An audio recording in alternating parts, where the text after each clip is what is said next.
Bonjour et bienvenue pour votre émission parlementaire Entre Nouilles.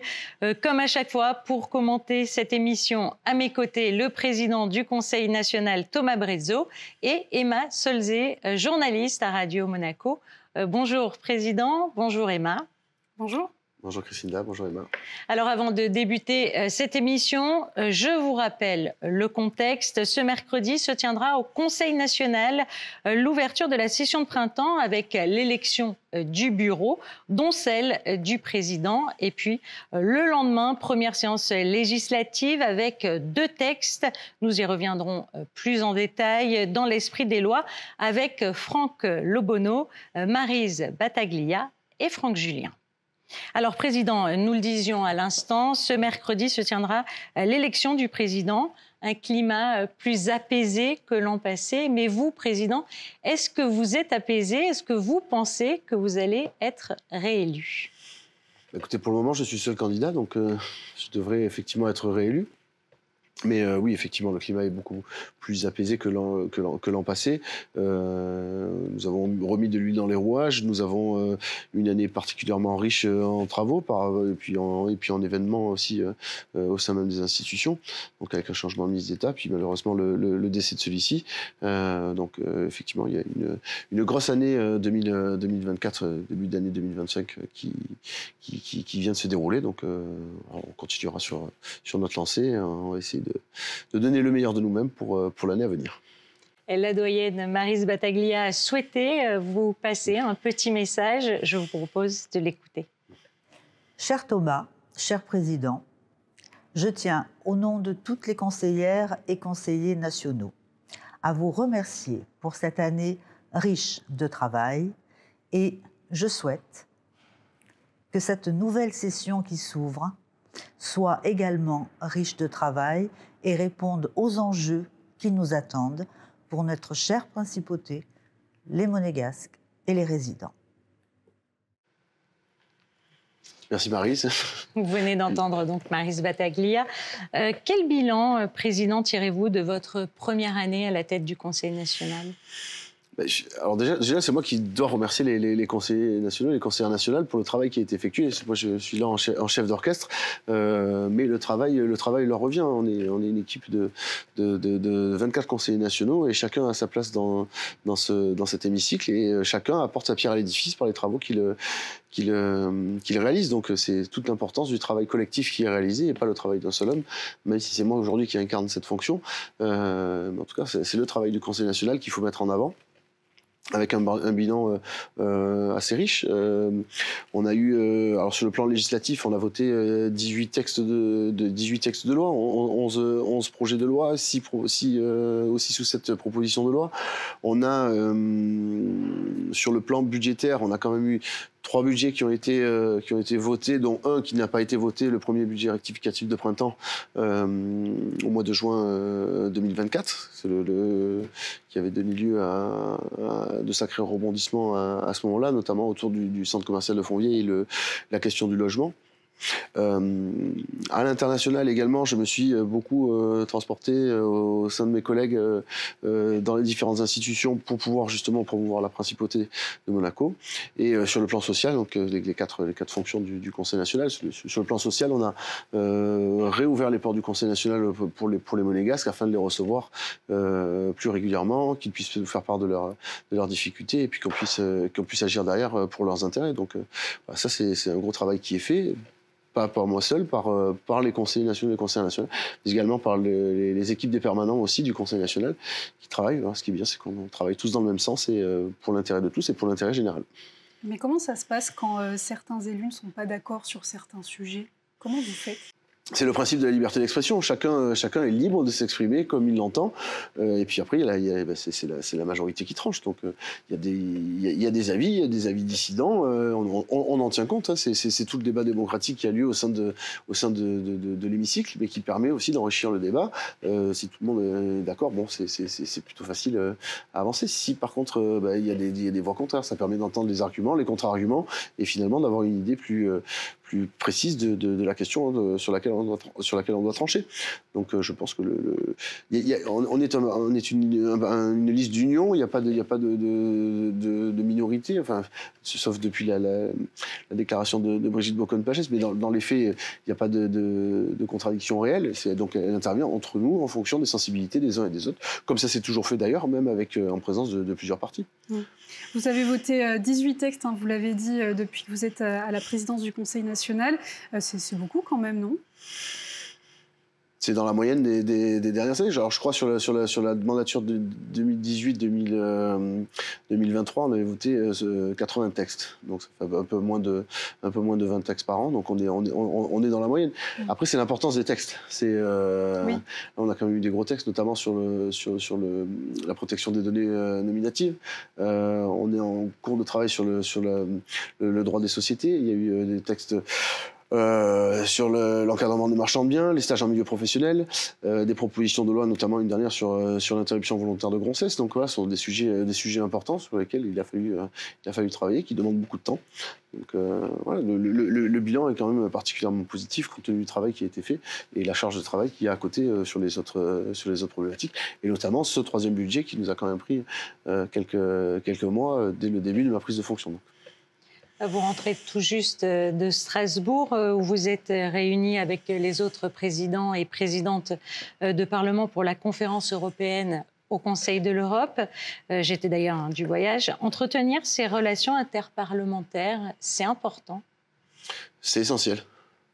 C'est essentiel parce qu'aujourd'hui, on le voit, que ce soit sur le Gréco en matière de corruption, sur Moneval et le Gafi en matière de blanchiment de capitaux, sur le Grevio, sur les violences faites aux femmes.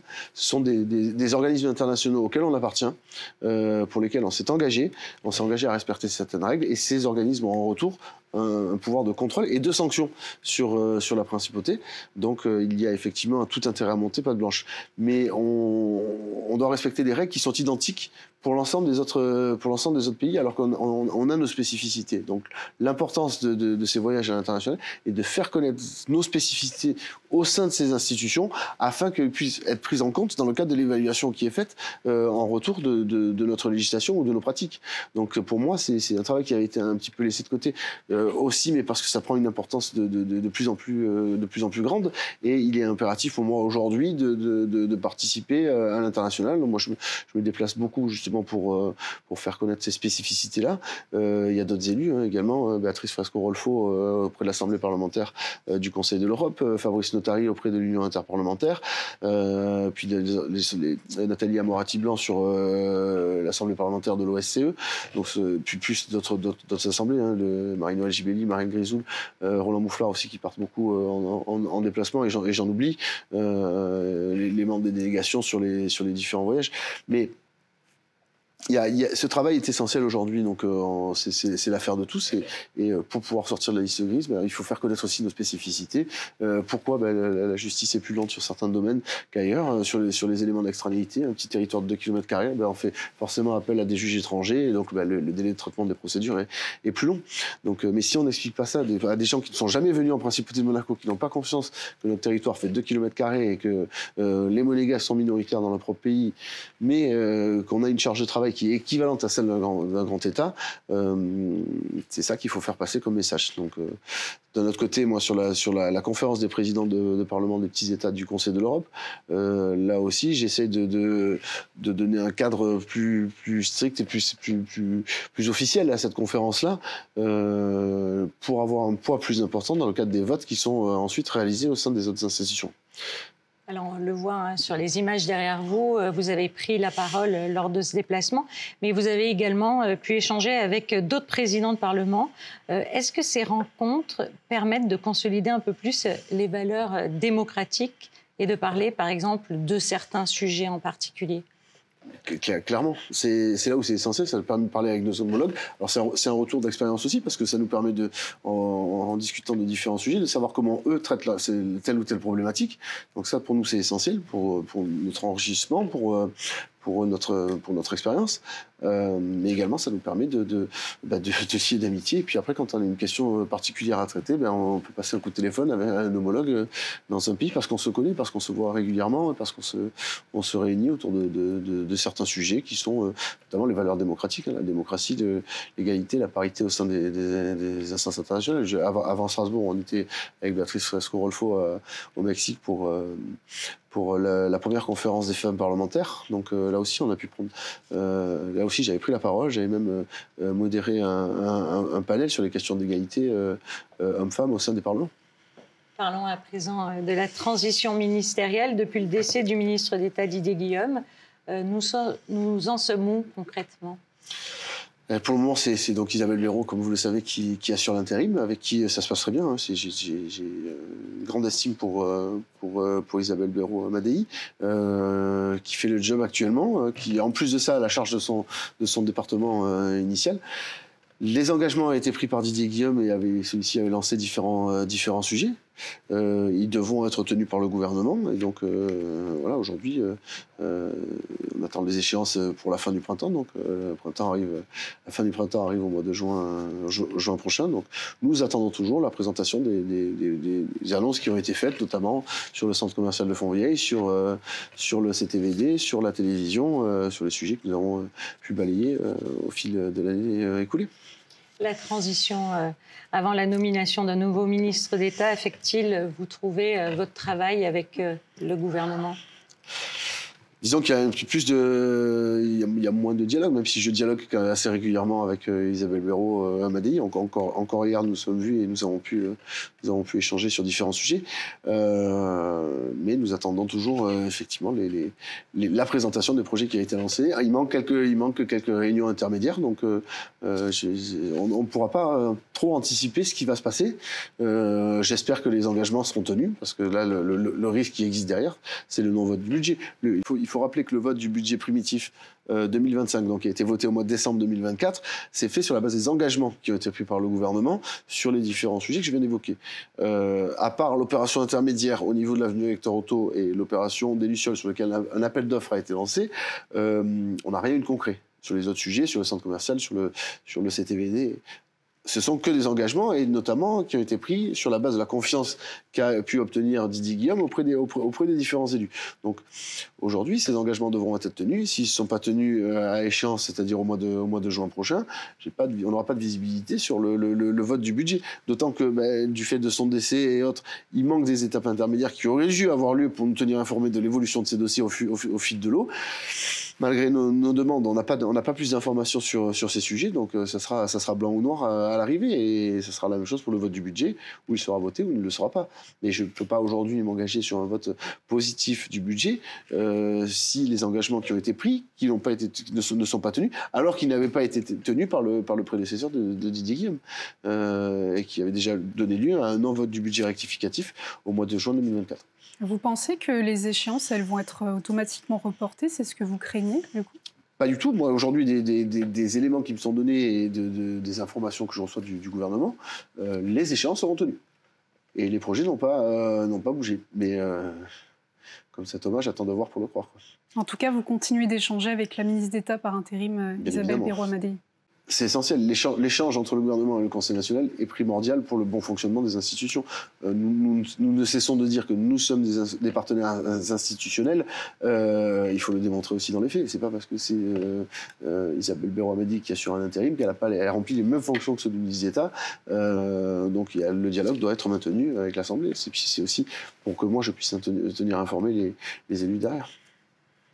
La priorité nationale est à la base de notre pacte social. Vous avez l'impression qu'elle est respectée ? Quand on a vu la grande consultation des Monégasques, on a vu que les questions étaient quand même mitigées sur le sujet, à peu près 50-50. Il est vrai que nous avons de plus en plus de demandes de nos concitoyens et de remontées d'informations sur des postes qui sont attribués et qui ne sont pas forcément attribués selon le respect de la priorité nationale. Donc c'est un sujet que nous suivons particulièrement de près, sur lequel nous sommes en train de travailler. Nous avons demandé une réunion de travail avec le gouvernement pour pouvoir justement évoquer ces difficultés-là, comment les contourner. Peut-être nous prenons, comme nous l'avions fait déjà en séance publique, la mise en place d'une sorte de cellule qui pourrait vérifier si effectivement les critères de la priorité nationale sont respectés au sein de l'administration notamment. Dans le privé, c'est plus délicat. Nous n'avons pas vocation à intervenir, mais nous travaillons sur ce sujet. Nous avons également annoncé des réunions publiques d'information au sein de l'hémicycle et la priorité nationale sera bien évidemment des sujets qui sera abordés lors de ces réunions. Parlons à présent d'un sujet délicat, une proposition de loi sur l'IVG. Vous avez parlé d'un texte équilibré. Pourtant, il semble y avoir des oppositions. Une opposition qui, pour moi, n'a pas lieu d'être. C'est parce que juridiquement, nous sommes une assemblée législative, nous avons la possibilité de formuler des propositions de loi. On est dans notre rôle. Je ne pense pas que venir polémiquer sur un sujet qui est un sujet délicat, qui est un sujet sensible, qui est un sujet de société et qui touche un grand nombre de personnes, soit un bon moyen d'apaiser les choses et d'avoir un dialogue apaisé là-dessus. Je rencontrerai l'archevêque cet après-midi pour évoquer cette proposition de loi. Il appartiendra au gouvernement de le transformer ou non en projet de loi et ensuite de le débattre et aux élus de le voter. Mais à mon sens, nous sommes parfaitement dans notre rôle. Les études qui ont été menées démontrent qu'il n'y a rien qui fait qu'aujourd'hui on est en contradiction avec la législation à laquelle nous sommes soumises. Le concordat, notamment entre le Vatican et la Principauté de Monaco, qui date de la fin des années 1800, qui prévoit simplement les règles de rémunération des curés et de maintien en état des bâtiments de l'Église. Si on remet en cause le concordat parce que nous avons voté une loi qui est contraire au principe, qui serait contraire au principe de l'Église, et encore des principes qui sont non écrits, ça devient délicat. On n'est pas dans un texte sur lequel on vient fanfaronner sur l'interruption volontaire de grossesse. C'est un sujet délicat qui aujourd'hui, les médecins qui devaient le pratiquer étaient condamnés. Pouvaient être condamnés par les juridictions pénales pour cette pratique-là. Aujourd'hui, nous avons simplement dépénalisé cette pratique-là qui permettra aux médecins, qui le souhaitent ou non, donc il y a toujours cette clause de conscience qui a été maintenue dans la proposition de loi, qui permettra aux médecins de pratiquer cet acte médical ou non, comme ils l'entendent, mais aussi dans un certain cadre, avec une durée de 12 semaines qui a été respecté, un délai de réflexion en amont de la pratique de l'acte. Donc voilà, nous avons mis tous les garde-fous nécessaires pour que ça ne devienne pas une pratique qui se substitue à la contraception. Ça doit rester un acte exceptionnel, mais malheureusement, certaines situations le nécessitent et il fallait absolument encadrer cette pratique-là. Aujourd'hui, nous évoluons, la société évolue, il faut aussi que l'Église elle-même ait les moyens d'évoluer sur ces questions de société. Vous l'avez dit, vous allez échanger avec l'archevêque de Monaco, Monseigneur David, qui dit dans un communiqué, je cite, il parle d'un sujet grave dont les conséquences sociétales et institutionnelles sont inquiétantes à plus d'un titre. Vous lui répondez quoi ? Que nous ne sommes pas des fous furieux qui auront pris la décision un jour de rédiger un texte. Enfin, il y a des études juridiques qui ont été faites. Moi, je prends ça un petit peu comme une menace. Un petit peu de remettre en cause les relations institutionnelles entre la Principauté de Monaco. Ça veut dire quoi ? Que le Vatican serait susceptible de rompre le concordat, qui est à son avantage exclusif pour une question de société qui existe et qui est réelle, et qui se pose. Pourquoi alors, si on veut aller jusqu'au bout, pourquoi ça pose pas de problème pour l'interruption médicale de grossesse, mais ça le pose pour l'interruption volontaire. Voilà, s'il y a une atteinte à la vie, il y a une atteinte à la vie. Encore une fois, un fœtus, nous avons limité la grossesse l'interruption volontaire de grossesse à 12 semaines. Il n'y a jamais eu d'enfant viable qui est né avant 22 semaines. Dans les grands prématurés, le plus c'est 22 semaines. Enfin, il y a quand même une marge sur l'enfant viable qui a été respectée, comme ça se fait dans d'autres pays où le délai d'ailleurs est parfois beaucoup plus long. Donc nous avons mis en place tous les garde-fous pour respecter certains principes, mais pour pouvoir permettre aussi à répondre à certaines situations délicates dont souffrent certaines jeunes femmes. Et puis à un moment donné, il faut arrêter aussi l'hypocrisie de dire attendez, vous avez qu'à traverser le trottoir pour aller pratiquer l'interruption volontaire de grossesse, quoi. Pour moi, c'est un non-sens, c'est un manque de respect vis-à-vis des personnes personnes qui ont recours à ces pratiques-là. Donc il fallait combler. Donc on a pris l'engagement de le faire. Nous avons travaillé sur ce texte depuis presque 1 an.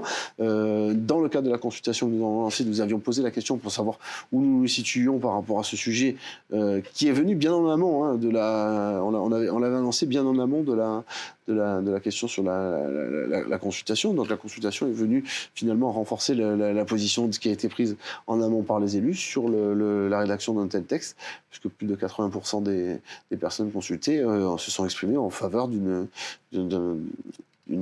alors c'est pas de la légalisation, mais d'un traitement législatif qui permette la pratique de cet acte médical en principauté. Un sujet que nous évoquons depuis longtemps maintenant, le centre commercial de Fontvieille. Alors, nous en sommes où? Parce que Didier Guillaume avait promis la présentation d'un projet au printemps. Nous sommes au printemps. Nous sommes au début du printemps, le gouvernement me répondra et le printemps dure jusqu'au 21 juin. À ce jour, moi, j'ai pas de projet. Ça aurait dû être le cas, effectivement, par Didier Guillaume. Nous avons, lors de la dernière réunion avec Isabelle Béraud à Madéi, je lui ai demandé une réunion intermédiaire, peut-être pas avec tous les élus, mais au moins savoir où est-ce qu'on en était, avec quelques élus qui suivent ce dossier de près, parce que, effectivement, nous n'avons aucune présentation, nous n'avons aucune nouvelle de ce projet, donc, et qui risque d'être un poids fort dans la balance lorsqu'il faudra se pencher sur le budget. Aucune nouvelle non plus depuis 15 ans maintenant du projet de l'Annonciade 2. Alors c'est maintenu, c'est aux oubliettes. C'est complètement incompréhensible. Et pour moi, le gouvernement tient une grosse part de responsabilité. Le gouvernement actuel, mais les gouvernements précédents également. On est dans une situation où on a tout un quartier de Monaco qui doit être repensé. On le sait depuis plus de 15 ans. Le collège a été déménagé et on n'a toujours rien fait. Le gouvernement, et notamment par l'intermédiaire de Céline Caron, a annoncé un appel à projet d'urbanisme qui serait fait avant la fin de l'année 2024. Nous sommes en mars 2025, nous avons encore relancé le gouvernement sur ce sujet, on n'a aucune réponse. Puis le lycée devrait aller dans le collège l'année prochaine. Des travaux devraient être réalisés, donc on profite de l'inertie qui a été mise en place depuis un certain temps par le gouvernement sur ce sujet-là, pour effectivement permettre aux élèves de continuer à étudier dans des conditions un peu plus calmes que celles d'un lycée qui serait en cours de rénovation avec des travaux. Et ce qui permet en même temps de réaliser des travaux beaucoup plus rapidement au sein de cet établissement qui date d'il y a plusieurs années. Donc ça, c'est l'occasion qui fait le larron. Mais la question ne serait pas posée si les projets avaient été lancés déjà depuis plusieurs années. Et ça, c'est le vrai problème pour moi. C'est qu'effectivement, le gouvernement a une grosse responsabilité sur cette gabegie. Autre sujet qui fait débat, le centre de valorisation des déchets. Le projet Symbiose a vu son explosé. Comment justifiez-vous cette évolution budgétaire? Par l'absence d'anticipation, encore une fois, ou alors la folie des grandeurs. On nous fait voter un budget à 300 millions d'euros, puis ah ben tiens, on a oublié de vous parler du SOC qui fait 800 millions d'euros. Ah ben tiens, on s'est trompé sur les chiffres, c'est pas 340 millions d'euros, c'est 680, du simple au double. Donc déjà, à la base, je pense qu'il y a un manque d'information et un manque de transparence envers les élus qu'il y a eu sur ce sujet, pour nous quelque part, obtenir le vote. Ça, c'est moi qui en déduis, mais finalement, les faits nous montrent finalement que nous n'avons pas tout à fait tort sur ce sujet-là. Et aujourd'hui, comme nous le disons depuis des mois, l'avantage, c'est effectivement qu'on puisse conserver une usine de traitement de déchets en principauté de Monaco, mais si c'est pour que ce soit un coût exorbitant qui grève le budget de l'État et qui nous mette en situation de difficulté, autant aller chercher des solutions ailleurs, ou d'autres solutions que celles qui ont été prévues dans le cadre du projet Symbiose. Donc c'est ce que nous avons demandé, nous attendons le retour d'informations du gouvernement. Il me semble que là-dessus, on devrait avoir une annonce très prochainement sur le fait que Symbiose soit arrêté au profit d'autres solutions. Alors justement, je pense que quelle solution ? Il y a la solution, ce que nous avons proposé, in situ, c'est-à-dire on remplace la technologie existante sur l'usine actuelle de traitement des déchets, ou alors l'externalisation. Se mettre d'accord avec la métropole qui dispose d'une usine flambant neuve et qui permettrait de traiter nos déchets à l'extérieur de la principauté de Monaco. Là aussi, il y a une question juridique sur la question de l'interprétation de la Convention de Bâle.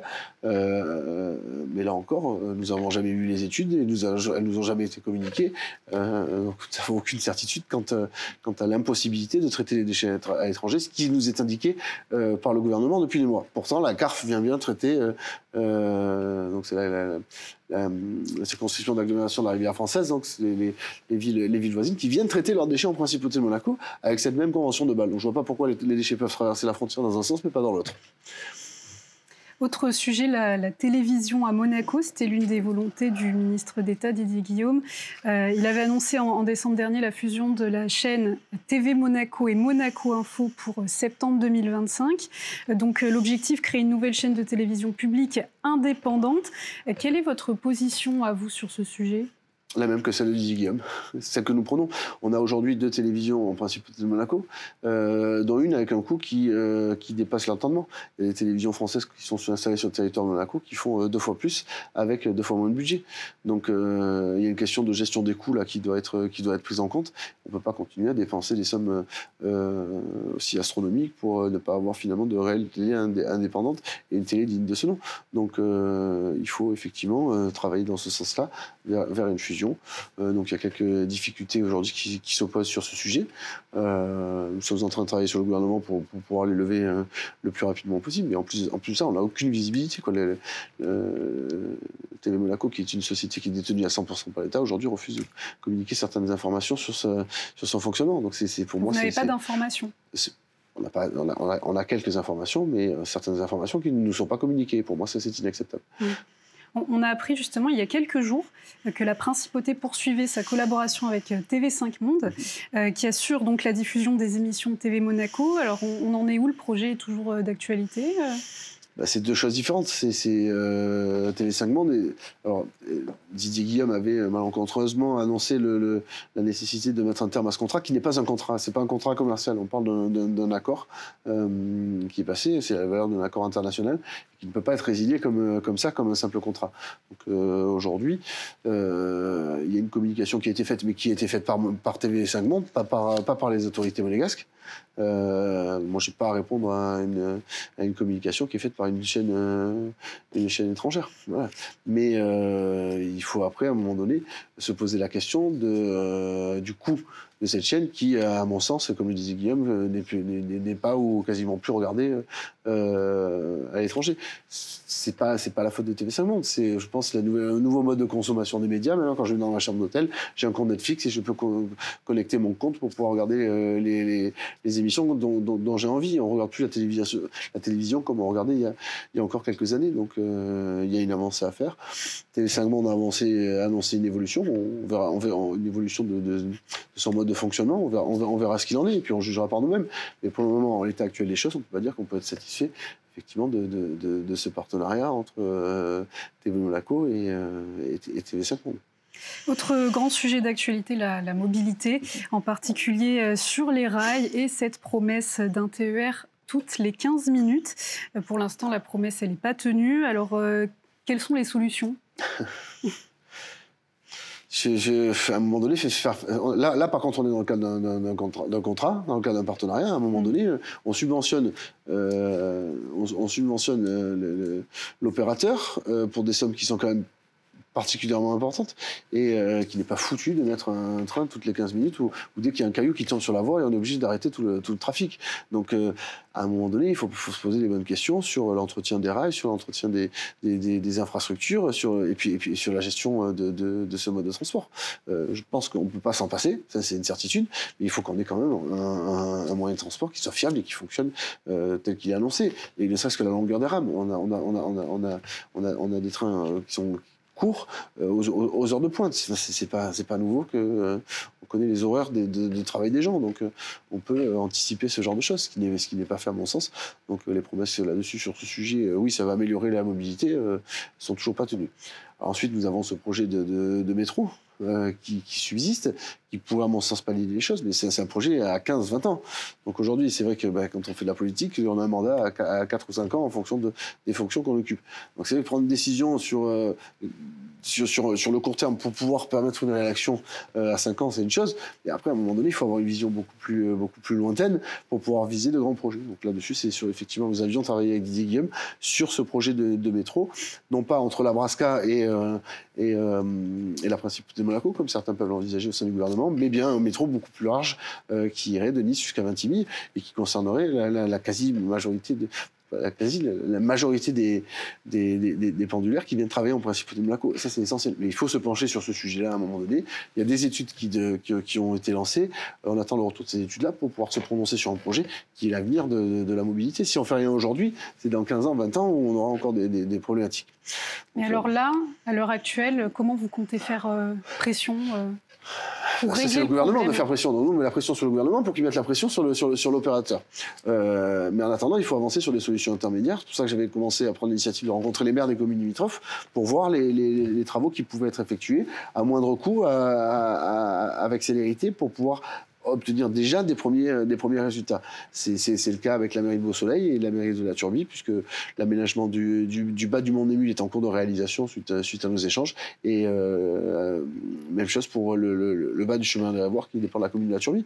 Il y a des travaux d'aménagement qui vont être faits pour fluidifier la circulation. Il y a actuellement une procédure également en cours avec le maire de Cameil sur l'histoire de la Trémie. Au-delà de la Trémie, il y a aussi le rond-point de l'hôpital.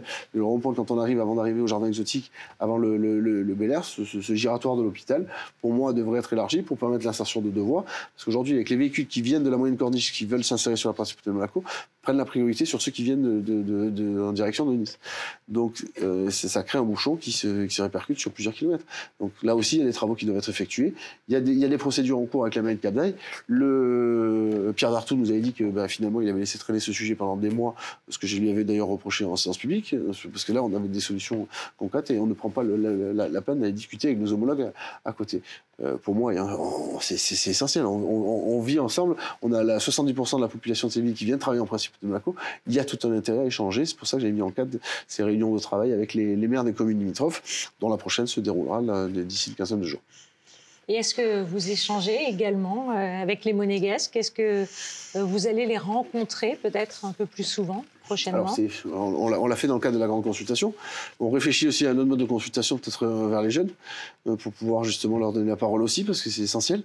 Mais on a effectivement, dans le cadre du retour de la consultation, vu qu'un certain nombre de Monégasques aimeraient davantage être concernés par la vie publique et de pouvoir s'exprimer plus facilement. Donc nous allons réorganiser à peu près une réunion par trimestre jusqu'à la fin de l'année.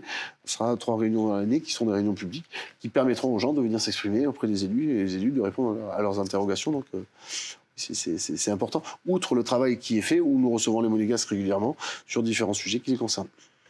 Le groupe Génération Monaco se réunira prochainement, un groupe qui est mené par Marc Mouroux pour rencontrer la population avec des médecins. Vous pensez quoi de ce mouvement? Est-ce que cela vous inquiète? Absolument pas, au contraire. Au contraire, ça vient enrichir le débat. Ce n'est que mieux pour le débat démocratique, pour l'échange d'idées et pour pouvoir travailler dans l'intérêt de la Principauté de Monaco. Donc c'est une bonne chose. On verra chaque chose en son temps. On aura le temps de débattre avec eux éventuellement sur les sujets qui concernent la vie publique monégasque. Mais bon, ça sera dans le cas d'une élection. S'ils ont commencé leur campagne, nous on est encore sur les travaux en cours. Donc on travaille concrètement au sujet qui nous occupe. Donc, mais il viendra effectivement l'heure du débat. Et alors là, c'est une bonne chose pour la Principauté de Monaco. C'est bien qu'il y ait des gens qui s'engagent pour la vie publique monégasque. Donc ça, on peut pas le reprocher. On peut que s'en réjouir, au contraire. Pour vous, c'est une bonne nouvelle? Tout à fait, oui. Un mot sur la santé à Monaco. Vous aviez lancé une grande consultation en septembre dernier, un questionnaire où 8 Monégasques sur 10 se disaient favorables à la création d'une maison de santé à Monaco pour combler au manque de médecins en principauté. Vous aussi, vous étiez pour. Est-ce que c'est toujours d'actualité, cette maison de santé? C'est toujours d'actualité. C'est toujours d'actualité parce que on a une qualité des soins à Monaco qui est bonne.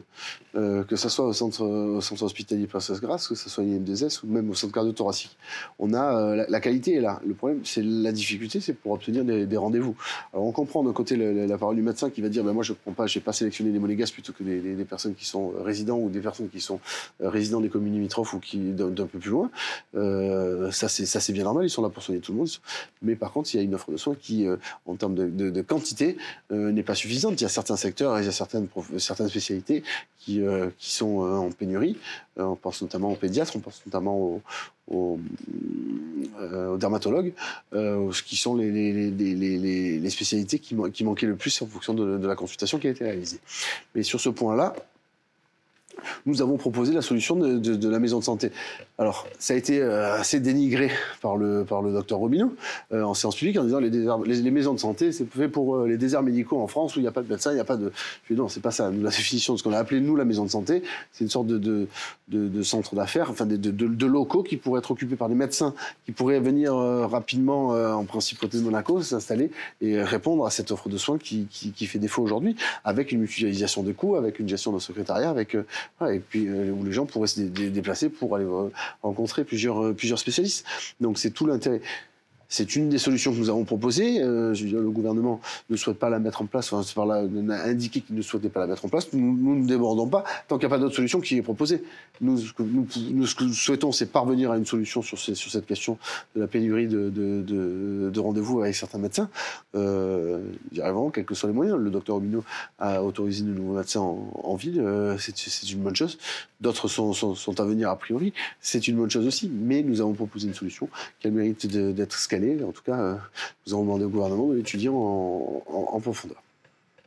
Merci, Président, d'avoir répondu à nos questions. Je vous propose justement que l'on écoute tout de suite Franck Lobonneau qui revient sur cette question concernant l'offre de soins à Monaco et qui évoquera le texte en discussion avec les soins palliatifs dans l'esprit des lois, suivi de Maryse Battaglia et Franck Julien. Alors écoutez, c'est un peu tout le paradoxe monégasque, comme parfois dans d'autres domaines, mais à Monaco, on est loin d'être dans un désert médical. Pour autant, l'offre que l'on a, tant au CHPG qu'en ville, elle ne suffit pas. Et malheureusement, on a des délais, et les monégasques nous le disent, et ils ont raison, on a des délais qui sont inacceptables. Parfois 12 mois, 18 mois pour obtenir un rendez-vous chez un spécialiste. C'est pas possible. Alors le problème, je crois, de l'offre médicale, il concerne à la fois le CHPG, mais également l'offre en ville. Il faut pas mettre toutes les responsabilités sur le CHPG. Je crois que c'est un ensemble de choses. Il y a pas mal de spécialités qui peuvent être gérées en ville et d'autres qui doivent l'être parce que c'est plus technique, peut-être au CHPG. Donc aujourd'hui, ce qui convient de faire, c'est de trouver un bon équilibre entre l'offre en ville, qui permettrait de répondre à du besoin courant, et le CHPG qui pourrait prendre le relais sur des examens plus poussés. Alors, le texte des soins palliatifs est un projet de loi qui a été déposé par le gouvernement, et c'est un texte, je crois, qu'il faut aborder avec beaucoup d'humilité. Il n'y a pas de vérité dans le domaine. Je crois que les avis des uns et des autres sont très importants. Pour autant, il faut, à mon avis, pas mélanger deux sujets, qui sont les soins palliatifs et, pour ceux qui seraient tentés d'aller plus loin, le droit à mourir. On est sur deux problématiques qui sont différentes. Dans un cas, vous avez un accompagnement médical et psychologique lors de la fin de vie qui est essentiel. Et dans l'autre cas, ça serait une société qui déciderait d'autoriser à mourir. Ce texte, comme on a pu déjà le percevoir, et comme Jean Leonetti, que nous avons reçu au Conseil national, nous l'a confirmé, je crois que c'est un texte qui est relativement équilibré. C'est un texte qui permet de poser un cadre en principauté par rapport aux soins palliatifs. Un cadre qui préserve et qui donne des droits aux patients, en tout premier lieu, aux médecins et aux associations qui interviennent dans les services des soins palliatifs. Comme je vous disais, je crois que c'est un texte qu'il faut aborder avec beaucoup d'humilité. Et pour ce faire, moi, j'ai souhaité que tous les élus puissent avoir un maximum d'informations de la part de tous ceux qui sont à un moment donné, de près ou de loin, confrontés à la fin de vie. Donc on a reçu un certain nombre d'acteurs, dont l'archevêque également, et je crois que c'était bien de voir qu'on a un texte aujourd'hui qui est assez équilibré, qui correspond à la société monégasque. Il faut savoir que dans les sociétés où les gens veulent aller beaucoup plus loin, on a souvent des carences en matière d'offres de soins palliatifs. Donc forcément, à un moment donné, si vous ne pouvez pas soulager, vous essayez de trouver des solutions alternatives qui peuvent être radicales. Mais en principauté, on a un service de soins palliatifs avec un chef de service et des équipes qui sont extraordinaires. Et ce service va être, dans les années qui viennent, avec le nouvel hôpital, c'est un service qui va être augmenté. On passera de 4 à une dizaine de lits. Donc voilà, on a toutes les raisons de penser que ces services en principauté sont et continueront d'être de grande qualité. Alors, le droit des sociétés est un thème très vaste. Les premiers échanges avec le gouvernement sont intervenus dès 2012. Et on n'a pas souhaité, lors de cette mandature, repartir dans un cycle infructueux. Dès le début de la mandature, on a voulu faire de ce thème un thème important et on a déposé 2 propositions de loi. Donc, comme vous le savez, le gouvernement a fait le choix de retirer ces propositions de loi en ayant la promesse d'avoir un texte qui serait un projet de loi qui serait déposé par la suite. En revanche, on n'est pas au bout de l'étude, puisque ce texte, il est déjà conséquent, il fait une bonne centaine d'articles, mais le projet, au global, en tout cas la méthode sur laquelle on s'est mis d'accord avec le gouvernement, c'est qu'on va faire ça par étapes. Donc il y a ce premier projet de loi qui déjà améliore un grand nombre de sujets, mais il y en aura 3 autres qui permettront de pouvoir aborder la totalité des sujets qui sont relatifs donc à la modernisation du droit des sociétés. Alors, l'esprit général de ce texte, il est véritablement sur une modernisation et une simplification. Donc, modernisation parce que, entre autres, nous allons rajouter donc les sociétés unipersonnelles à responsabilité limitée, qui était une thème qu'on avait défendu lors des propositions de loi. Il va y avoir les sociétés civiles de moyens, qui sont particulièrement adaptées pour les professions libérales. Et il y a tout un pan sur l'amélioration de certaines procédures, l'assouplissement de certaines obligations, modernisation de l'organisation des conseils d'administration. Donc, véritablement, ça va petit à petit changer la vie de l'ensemble des acteurs, des acteurs économiques monégasques. En revanche, il va falloir être un petit peu patient pour les autres textes qui, eux aussi, amélioreront de manière conséquente la modernisation de ce droit des sociétés. Comme je l'ai dit en liminaire, ça fait depuis 2012 qu'on en parle. Cette fois-ci, le train est lancé. On va mettre des étapes, mais à l'issue de cette mandature, on aura véritablement, si je puis utiliser ce terme, chamboulé complètement et de manière très positive la modernisation du droit des sociétés. Alors, je ne sais pas s'il faut parler d'attractivité. Moi, j'aimerais que l'on parle davantage de compétitivité. L'attractivité, Monaco est naturellement attractif. En revanche, et notamment sur le droit des sociétés, nous ne sommes pas compétitifs très clairement par rapport aux pratiques des pays qui sont voisins. Le premier texte qui sera présenté donc à cette séance publique législative est le projet de loi 1103, qui est donc relatif à une désaffectation d'une parcelle de terrain rue Grimaldi, qui permettra, dans le cadre donc d'un échange, de valoriser un foncier au profit du domaine de l'État. Donc, en échange de cette désaffectation d'une petite parcelle de terrain de 144 mètres carrés environ, eh bien, nous obtiendrons des appartements domaniaux, c'est-à-dire 3 appartements, donc ce qui permet évidemment d'enrichir les logements, le parc domanial pour les Monégasques. Effectivement, cela permet de dynamiser les recettes de l'État, mais également par la voie de la surdensification. Alors, nous attendons toujours des éléments complémentaires sur l'opération intermédiaire qui a été donc annoncée lors des derniers débats budgétaires. Donc, logiquement, nous devrions avoir des informations assez complètes. C'est ce qui nous a été annoncé pour la session de printemps. Concernant notre projet qui a été donc accepté par le gouvernement et qui est à l'étude, toujours mise en œuvre par les services de l'État, je veux parler de l'agence domaniale qui devrait être mise en œuvre à la fin de l'année 2025. Donc nous devrions avoir maintenant les résultats de ce travail effectué par le gouvernement. L'agence domaniale est une très bonne chose puisque dans le cadre de ce projet, nous allons pouvoir offrir le choix aux Monégasques de leur appartement. Bien entendu, selon les critères qui sont en vigueur aujourd'hui, mais aussi cela permet d'optimiser le parc domanial, de fluidifier et de ne plus avoir des attentes de logement domaniaux pour les monégasques d'une année ou deux certaines fois, puisque les commissions sont prévues tous les 3 ou 4 mois. Alors, les résultats de la dernière commission que nous avons appelée EMERA, puisqu'il s'agit donc du projet de Grand Ida sur les 3 blocs. Donc oui, effectivement, les attributions ont été d'environ 63% de satisfaction. Donc, ce qui a été vraiment très très intéressant, c'est de voir que tous les 3 pièces, finalement toutes les demandes de 3 pièces, ont pu être satisfaites. Nous restons toujours, malheureusement, en insuffisance concernant les logements de typologie F2, F4 et de typologie F5. Alors, je reçois énormément de monégasques, énormément, avant les commissions, après les commissions.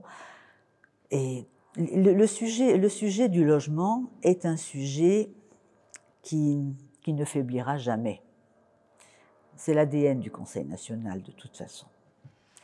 Nous vous retrouverons donc, Président, mercredi dans le grand hémicycle pour l'ouverture de la session de printemps avec la réélection du bureau et du président.